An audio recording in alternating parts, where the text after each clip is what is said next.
மயிலாடுதுறை நாம் தமிழர் கட்சி வேட்பாளர் காளியம்மாள் நாகையில் உள்ள தனது சொந்த கிராமத்தில் தனது வாக்கினை செலுத்தினார். நாகை நாடாளுமன்ற தொகுதியில் 1551 வாக்குச்சாவடி மையங்களில் வாக்குப்பதிவு நடைபெற்றது.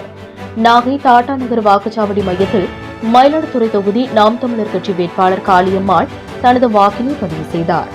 மயிலாடுதுறை தொகுதியில் போட்டியிட்டாலும் நாகை மீனவ கிராமத்தைச் சேர்ந்த காளியம்மாள் தனது சொந்த கிராமமான டாடா நகர் நகராட்சி தொடக்கப் பள்ளியில் அமைக்கப்பெற்ற வாக்குப்பதிவு மையத்தில் தனது வாக்கை செலுத்தினார். முன்னதாக வாக்குச்சாவடி மையத்திற்கு தள்ளாடி வந்த முதியவரை கைத்தாங்கலாக அழைத்து சென்ற காளியம்மாள் முதியவருக்கு வாக்களிக்க உறுதி செய்தார்.